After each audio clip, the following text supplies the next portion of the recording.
করেছেন? পুনর্বার আবার রামকান্ত বক্ষ থেকে রে বাসুদেবকে ছিনিয়ে নিলেন। শুধু কি তাই, ওই নিঠুর ব্রাহ্মণরা কি করলেন? রামকান্তের উপর প্রহার করলেন। কেউ লাঠি দিয়ে, কেউ লাথি দিয়ে, কেউ মুষ্টি আঘাত করছেন। বিভিন্ন ভাবে ঘাত প্রতিঘাতে ক্ষত বিক্ষত করে দিলেন। অন্তে বাসুদেবকে নিয়ে চলে গেলেন। কি অপরাধ ছিল এই রামকান্তের? তিনি চণ্ডাল বলে, নিচু কুলে জন্মগ্রহণ করেছেন বলে? এখানে একটু ভাববার বিষয়।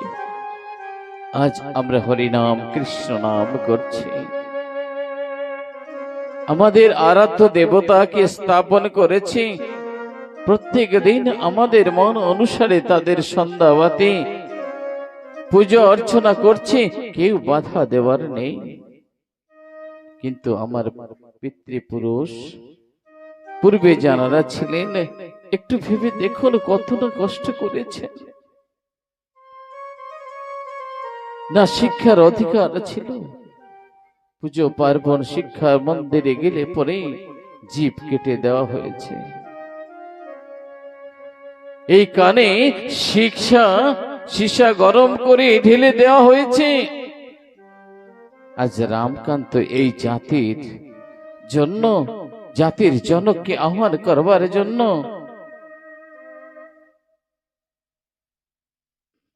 জাতির জন্য আজ পরম পিতা শ্রীহরিকে আহ্বান করতে গিয়ে কত আঘাত পেলেন, চিন্তা করতে হবে। তাহলে আজ পুজো পার্বণ করছি কার জন্য? কাকে পুজো করা উচিত? নিজের বিবেক বিবেচনা দ্বারা সিদ্ধান্ত করবে। আজ সর্বহারার মতো আজ হতাশ হয়ে ওই পুকুর পাড়ে জলের তীরে তিনি কান্না ছাড়া আর কিছু ছিল না, কান্নাকে সম্বল করে সেখানে গড়াগড়ি গাচ্ছিলেন।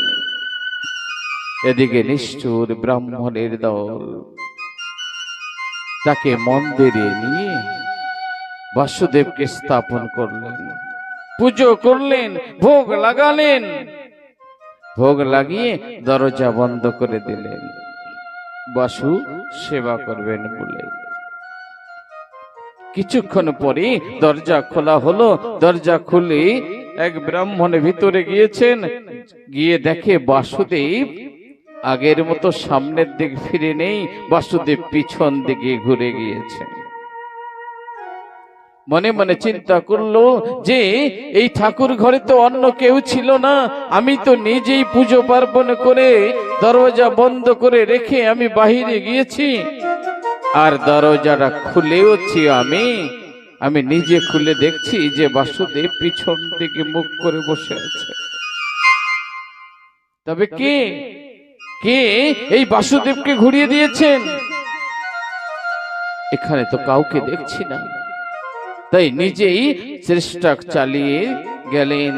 তিনি বাসুদেবের কাছে গিয়ে ঘুরাতে চেষ্টা করে বিফল হওয়ার পরে অন্য ব্রাহ্মণদের সূচনা দিলেন যে পুজো করবার পরে বাসুদেব পিছনের দিক ঘুরে গেছে। সকলে ব্রাহ্মণরা এলেন, সকলে মিলে একত্রে বাসুদেবকে ঘুরাতে চেষ্টা করলেন। ক্ষুদ্র বাসুদেব কিন্তু ঘুরাতে অক্ষম হলেন, পারলেন না বাসুকে ফিরাতে। একজন ব্রাহ্মণদের ভিতরে একজন বলছেন, বাসু নিশ্চয়ই পিছনে কোনো চুম্বকীয় পদার্থ আছে, তাই বাসুদেবকে ঘুরিয়ে ফেলেছে। পিছনে গিয়ে দেখো, সত্যি সত্যি পিছনে গিয়ে দেখে কে যেন একজন বসে আছে, দুই হাঁটুর মাঝে মাথাটি রেখে ঠুকরে ঢুকরে ঢুকরে ঢুকরে কাঁদছে। বাসু বাসু বাসু বলতে কাঁদছে। কে কে ওখানে? কাছে যখন গিয়েছে বাসু, কাছে যখন গেল রামকান্ত মাথা তুলতেই বলছে, এই বেটা রামকান্ত, তোকে না বলেছি আমাদের পিছু করবি না? তোকে এত মার, এত আঘাত করলাম, তো লজ্জা নেই? তবুও ছুটে এসেছিস। তখন আরো কয়েকটা তার উপরে প্রহার করা হলো।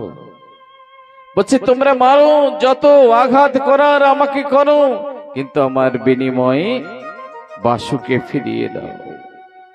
কিন্তু নিষ্ঠুর ব্রাহ্মণের দল দিলেন না। একজন বলছে, এই রামকান্তকে নিয়ে চলো, আজ বাসুদেব ঘুরে গেছে না, এই রামকান্তই ঠিক করে দেবে। রামকান্তকে মন্দিরের ভিতরে নিয়ে যাওয়া হলো, আর রামকান্ত ধরতেই বাসুদেবকে স্পর্শ করা মাত্র বাসুদেব ঘুরে গেল। ব্রাহ্মণরা বলছেন, নিশ্চয়ই এই বেটার ভিতরে আর বাসুদেবের ভিতরে কোন প্রেম ভক্তির কানেকশন হয়ে গেছে। তাই ব্রাহ্মণরা সিদ্ধান্ত নিলেন যে বাসুকে রামকান্তের হাতে তুলে দেওয়া হোক। তাই রামকান্তের হাতে তুলে দিলেন। যখন তুলে দিলেন আর বললেন, আজ থেকে তোমাকে এই বাসুর পুজো পার্বণ করার অনুমতি আমরা দিলাম। আমাদের পূর্বপুরুষ সেদিন থেকেই পুজো করার অনুমতি পেয়েছেন। মহা আনন্দিত রামকান্ত বাসুকে বক্ষে জড়িয়ে ধরে গ্রামের দিকে অগ্রসর হচ্ছেন আনন্দে। সবাইকে ডেকে ডেকে বলছেন, গ্রামবাসী ভক্তবৃন্দ, তোমরা এসো, আর আমাদের দুঃখ নয়, আমাদের দুঃখের দিন চলে গেছে। আজ হতে আমরা বাসুর পুজো পার্বণ করতে পারবো।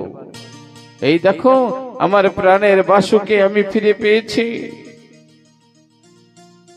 আজ গ্রামে গ্রামে গিয়ে ঘুরে ঘুরে বলছেন, পাড়ায় পাড়ায় গিয়ে বলছেন, কত সাধনার ফল আজ ফিরে পেলেন। যখন যাচ্ছিলেন না যশবন্ত ঠাকুরের বাড়ির সামনে দিয়ে, যখন যাচ্ছেন, তখন অন্নপূর্ণা দেবী তিনি উঠোনে ঝাড়ু দিচ্ছিলেন।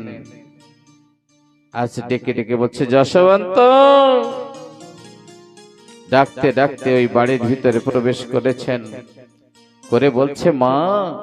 অন্নপূর্ণা মাকে বলছেন, রামকান্ত, মা, মারে, এই নে তোর শ্যাম সুন্দরকে আমি তোর কাছেই তো দিতে এনেছি, নে আজ হতে বাসু তোর, তুই তোর স্তন পান করা। ওরে বাসুকে আজ তোর কাছে রেখে গেলাম। যখন বাসুকে দিয়েছেন না, বাসুকে পেয়ে আনন্দিত প্রফুল্লিত মনে আজ বারান্দায় বসে পড়েছে এবং স্তন পান করাচ্ছেন। শ্যাম, শ্যাম সুন্দর, এতদিন পরে মায়ের কথা মনে পড়লো। সেই দাপর যুগে মা বলে ডেকেছিলে, আর আজ তুই আমার কোলে এলি। আয় বাবা, তোকে একটু দুগ্ধ পান করাই। এই বলে না স্তন পান করালেন। তার যশোদা আবেশ হলেন। এই অন্নপূর্ণা মা কে? তিনিই ছিলেন দাপরের যশোদা। এই যশোদা পূর্বে কে ছিলেন? ধরা সতী। একজন সুসন্তান জন্ম দিতে গেলে বহু বছর কঠোর সাধন ভজন করতে হয়। আজ সেই যুগ যুগ ধরে সাধন ভজন করতে করতে আজ মা অন্নপূর্ণা আজ সেই যশোদা আবেশে আজ শ্যামসুন্দরকে স্তন পান করাচ্ছেন।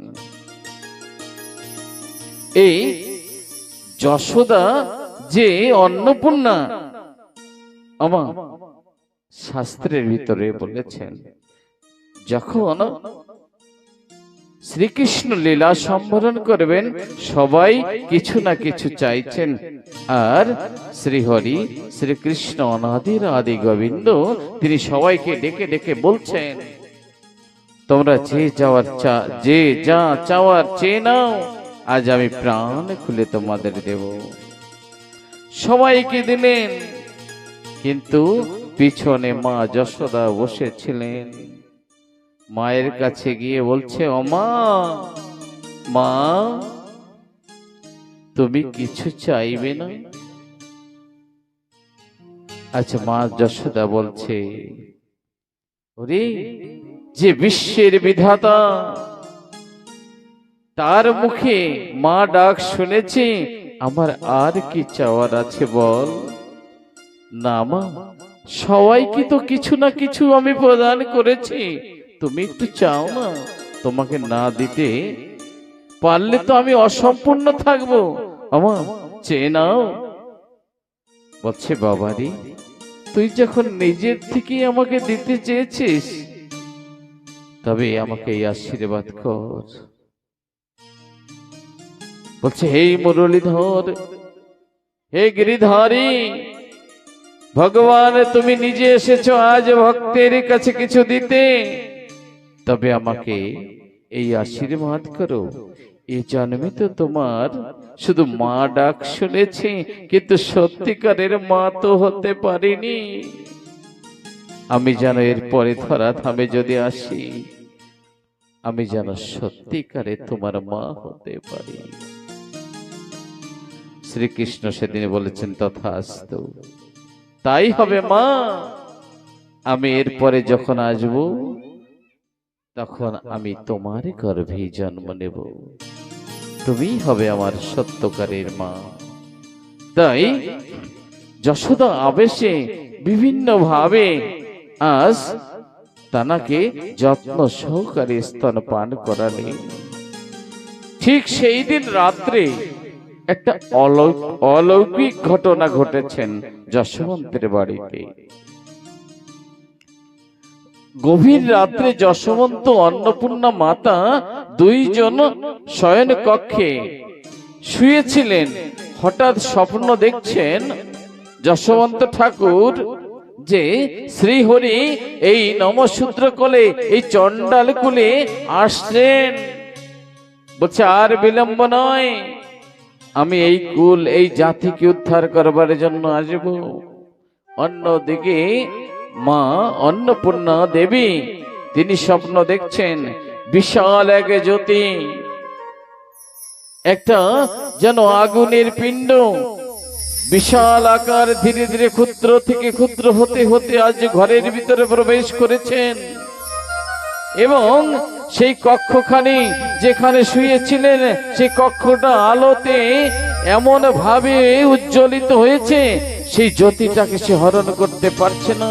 সেই বিশাল আকার জ্যোতিটা ক্ষুদ্রতর ক্ষুদ্র হতে হতে তার গর্ভে প্রবেশ করেছে। ঠিক এমনি সময় রামকান্ত এসে বলছে, যশোবন্ত, যশোবন্ত ঘরে আছো? দৌড়ে গেলেন যশোবন্ত। বাহিরে গিয়ে দেখছেন রামকান্ত ঠাকুর এসেছেন, ষষ্ঠাঙ্গ প্রণাম করলেন। বলছে, এই ভোর নিশীথে এসেছো, কোন দুঃসংবাদ আছে? আজ রামকান্ত বলছে, দুঃসংবাদ নয় রে, দুঃসংবাদ নয়। আমি বলেছি না, একদিন না একদিন শ্রীহরি আমাদের ডাক সাড়া দিতে আসবে আমাদের মাঝে, সেই সুসময় এসে গেছে। বলছে, আমিও তো স্বপ্ন দেখেছি শ্রীহরি আমাদের কুলে আসবে। ঠিক তেমনি সময় অন্নপূর্ণা মা এসে বলছেন, আমিও তো স্বপ্ন দেখেছি স্বামী, আমিও তো স্বপ্ন দেখেছি, বিশাল একটা জ্যোতি ক্ষুদ্রতর ক্ষুদ্র হয়ে আজ আমার গর্ভে প্রবেশ করেছে। অমনি রামকান্ত বলছে, বলেছি না যশোবন্ত, এই তো হরি আসছে। হরি আর কোথাও নাই, তোর গৃহে আসছে রে।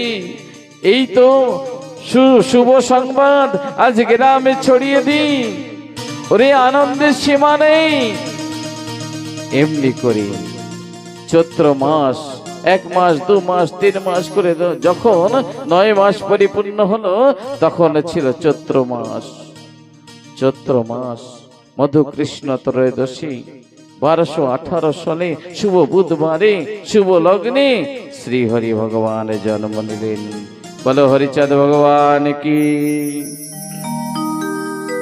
তিনি জন্ম নিলেন শৈশবকাল থেকে তার জ্যেষ্ঠ ভ্রাতা কৃষ্ণদাসের সঙ্গে খেলা করলেন। এক এক করে তারা 5 ভাই ছিলেন, কৃষ্ণদাস, হরিদাস, স্বরূপ দাস, বৈষ্ণব দাস, গৌরী দাস। এই 5টি ভাই তারা একত্রে ছোট্টবেলা থেকে লীলা বাল্য খেলা করলেন। অন্যদিকে লোচন পরামানিকের ঘরে মা ভগবতীর কোল আলো করে 12 বছর কঠোর আরাধনা করেছিলেন, উপাসনা করেছিলেন লোচন পরামানিক। তিনি মহাসাধক ছিলেন, শ্রীহরি ধ্যান করেছিলেন। নারায়ণ পূজা করে নারায়ণীর আশীর্বাদে 12 বছর পরে 1227 সনে কোজাগরী পূর্ণিমার দিনে শুভ বৃহস্পতিবার শান্তিমা এই ধরাধামে এলেন। বলো জগৎজননী শান্তি মাতা কি। তো তিনি ধরাধামে এলেন। ধরাধামে এলে কি করলেন?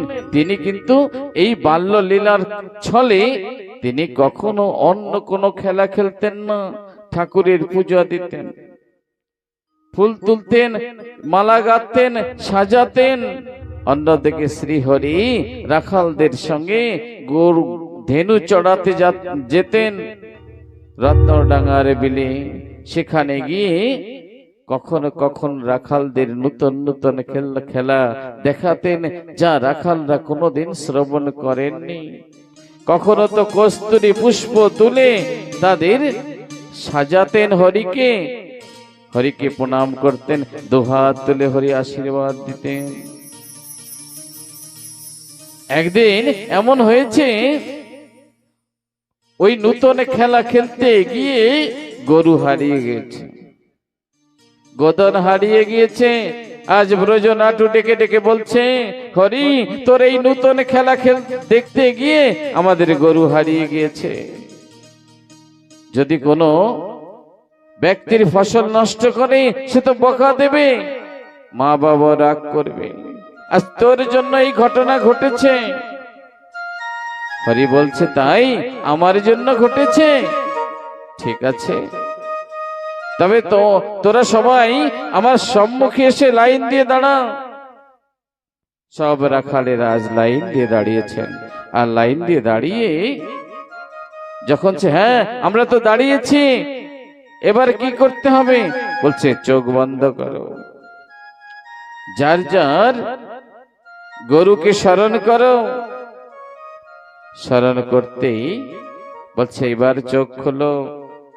খুলে দেখে যার যার গাভী, যার যার গরু তার তার পিছনে। গরু দেখে যার যার গরুকে হাতিয়ে দেখছেন, গরু হাম্বা রূপে ডাক ছাড়ছেন, অন্যদিকে বংশী বাজাচ্ছেন। ওই বংশী ধ্বনি শ্রবণ করে গোধন কি করছে? 2 নয়নের জল ছেড়ে দিচ্ছেন।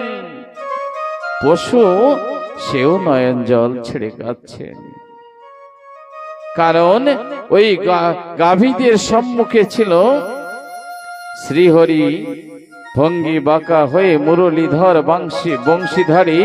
তিনি সেই বংশীখানি বাজাচ্ছিলেন, আর সেই বংশীর সুর শুনে গাভীগণ তিনি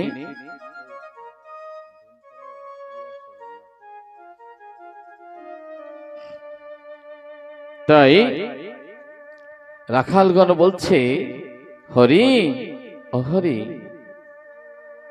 এমন নতুন খেলা দেখালি, এ তো জীবনেও শুনিনি। অনেক মুনি ঋষি সাধু গুরু গোসাই যার অন্ত পায়নি, আর সেই শ্যাম সুন্দর আজ আমাদের সম্মুখে। সবাই ষষ্ঠাঙ্গ প্রণাম করলেন। হরি রে, যুগে যুগে যেন আমরা তোর সঙ্গে থাকতে পারি। যতবার ধরাধামে তুই আসবি আমাদের সঙ্গে রাখিস হরি। এবার করতে একদিন ব্রজনাথ আসলেন। বিশ্বনাথের বিসূচিকায় মৃত্যু হলো। আর বিসূচিকায় যখন মৃত্যু হলো, আজ বিশ্বনাথের মা আছাড় পছাড় খেয়ে কাঁদতে শুরু করলো। হরি আসলেন, হরিকে বলছেন, বিশ্বনাথের মা, হরি রে, তোকে ছেড়ে আমাকে ছেড়ে চিরদিনের জন্য বিশ্বনাথ বিদায় নিয়েছে। গ্রামবাসী বলছে, ওকে শ্মশানে নিয়ে যাওয়া ভালো, বেশি সময় রাখা যাবে না, ওকে নিয়ে চলো শ্মশানে। অন্যদিকে আজ মাকে দেখে বলছে, হরি, এই বিশ্বনাথই তো ছিল আমার একমাত্র সম্বল। একদিন এমনি করে বিশ্বনাথের পিতা আমাকে ছেড়ে চলে গেছে, আমি বিধবা হয়েছি। আমার বিন্দু মাত্র দুঃখ নাই, কারণ আমার নয়নের নিধি বুকের মানিক এই বিশ্বনাথ আমার সম্মুখে ছিল। তার মুখ দেখে, তার মুখে মা ডাক শুনে আমি নিজেকে সান্ত্বনা দিয়েছি। তোর সঙ্গে কতবার গরু চড়াতে গিয়েছেন, যত সময় গরু নিয়ে না ফিরতো আমি ওই রাস্তার দিকে তাকিয়ে থাকতাম। যখন কাছাকাছি এসে মা বলে ডাকতো, আমি এই বক্ষে জড়িয়ে ধরে আমি এই বক্ষকে শীতল করতাম। হরি, বলতে পারিস আমাকে মা বলে কি ডাকবে? সেদিন শ্রীহরি সান্ত্বনা দিয়েছিলেন, ব্রজনাটু সান্ত্বনা দিয়েছেন, মা আমরা আছি। হরি বলছে, মা, আমার এই দেহ যদি আমার হয়, এই দেহের ভিতরে আত্মা হলো বিশ্বনাথ, আর দেহের থেকে আত্মা বাহির হয়ে যাবে, বিশ্বনাথ চলে যাবে আমাকে না বলে এ বিশ্বাস করি না। তাই হস্ত ধরি যখন টান দিয়েছে, বলছে, বিষে আর কতক্ষণ ঘুমিয়ে থাকবি, ওড গোষ্ঠীর বেলা হয়ে গেল। অমনি বিশ্বনাথ উঠে দাঁড়ালেন, বলছে, চল আমরা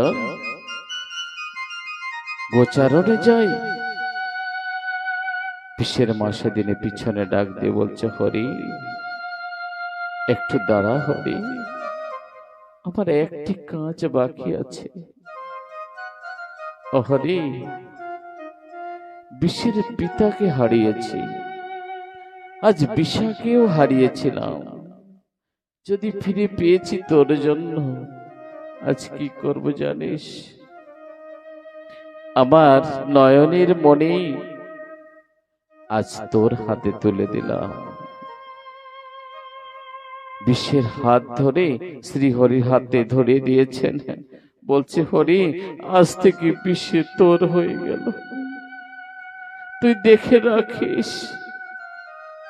বলছে, মা, আমি তো বিষের, আর বিষে তো আমার। শুধু এই যুগে না, প্রত্যেক যুগেই তো বিষে আমার সঙ্গে। এমনি করে লীলা হরি করতে লাগলো। একদিন পুকুর পাড়ে জলের তীরে রাখালদের নিয়ে খেলা করছিলেন ওড়াকান্দিতে। এমনি সময় অন্যদিকে লোচন কন্যা কি করলেন, শান্তি দেবী, তিনি নারায়ণ পূজা করছিলেন, সখীদের সঙ্গে নিয়ে নারায়ণ পূজা করছেন, আর বলছেন, হরি, যুগে যুগে তো তুমি আমাকে ধরাধামে এনেছ, কত না যন্ত্রণা, কত না ব্যথা দিয়েছ, এ যুগেও কি আমার ব্যথা সইতে হবে? এই জনম দুঃখিনী বলে কি দয়া হবে না তব চিত্তে? কোথায় আছো হরি, একবার দেখা দাও, আমি যে আর একা থাকতে পারছি না, তুমি একবার তোমার কাছে ডেকে নাও। আজ মনের বাসনা পূরণ অর্থে তিনি অর্ঘ্যদান করলেন, পুষ্পাঞ্জলি দিলেন নারায়ণের চরণে। অমনি থমকে গেলেন শ্রীহরি ওড়াকান্দিতে। তার চরণে যুগলে পুষ্প নিবেদন হলো। কে যেন পুষ্প নিবেদন করছে, মৃদু মৃদু হাসছেন। ব্রজ ডেকে বলছেন, হরি তুই হাসছিস কেন?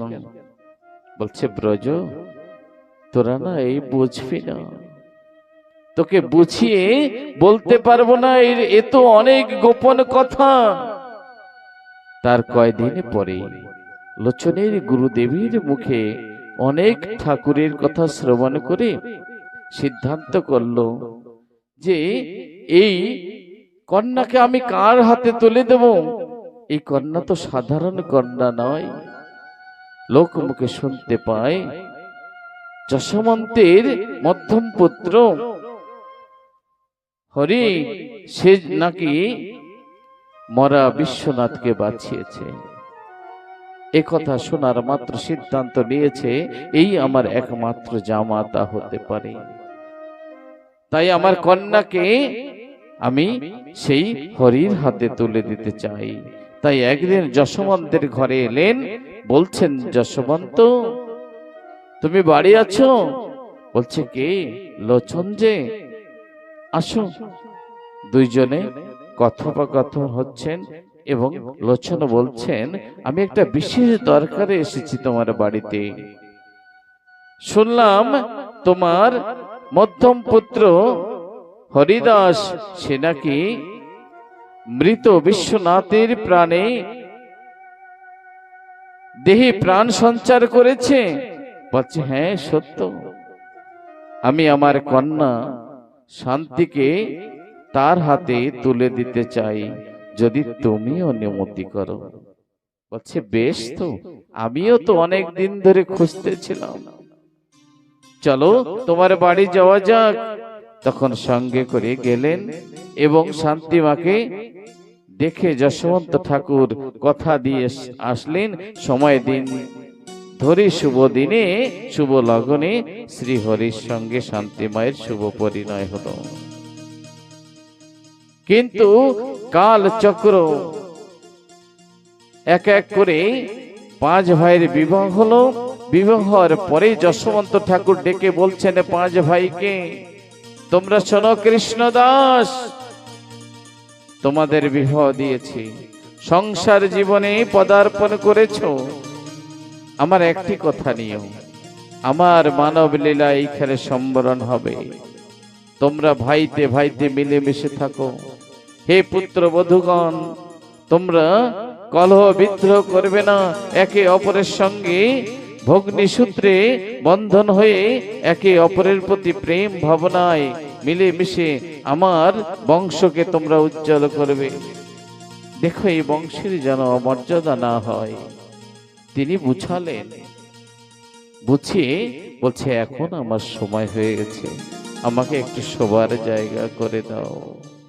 বিছানা, সুন্দর বিছানা করে দিলেন। আর যশোমন্ত ঠাকুর শুয়ে পড়লেন। বলছে, একটু নাম গান করো। তখন নাম কীর্তন করলেন। আর শ্রীহরি স্বয়ং তিনি পুষ্প রথ নিয়ে এলেন। আর ওই পুষ্প রথে উপবেশন করে যশোবন্ত বৈকুণ্ঠ ধামে গমন করলেন। বলো যশোবন্ত ঠাকুর কি। তো তিনি চলে গেলেন। চলে যাওয়ার পরে এই কালচক্র, কাল বৈশাখের ঝড় নেমে আসলো ঠাকুর পরিবারে। একদিন জমিদার সূর্য নারায়ণ মজুমদার তিনি কি করলেন, অভাবের দিনে জমিদারি রক্ষা হচ্ছে না, তাই নায়েব মশাইকে পাঠালেন। নায়েব মশাই যুক্তি দিলেন, আমাদের সব থেকে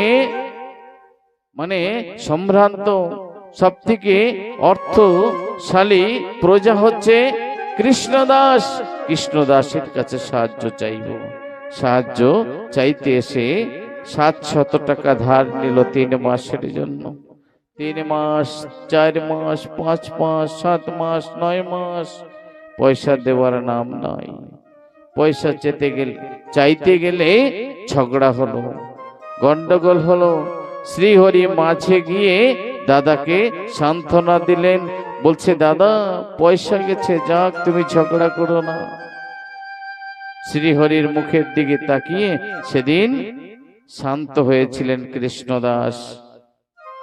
এবং সেইখানেই সূর্যনারায়ণের সম্মুখে বলছেন যে যেই রাজ্যের রাজা এত ভীরু, প্রজার পরে অত্যাচার করে,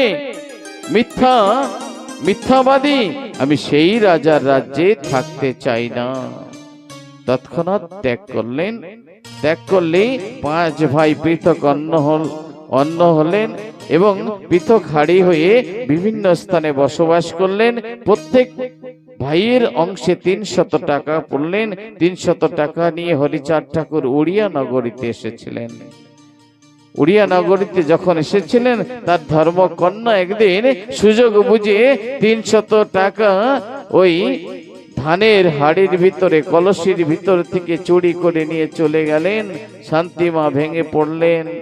হরিচাঁদ ঠাকুর সান্ত্বনা দিলেন, বলছে শান্তি তুমি ভেঙে পড়লে চলবে? ওইটাই তো আমাদের যন্ত্রণা ছিল। যার ধন সে নিয়ে গেছে, তুমি দুঃখ করো না। তারপরে হরিচাঁদ ঠাকুর বলছে এইবার সময় হয়েছে, যত সময় বিষয় সম্পদ আছে তত সময় তো আমি অকামনা প্রেম ভক্তি প্রদান করতে পারি না। তাই অকামনা প্রেম ভক্তি বিতরণ অর্থে তিনি ভক্তের দ্বারে দ্বারে গিয়ে হরিনাম বিলাতে শুরু করলেন। এই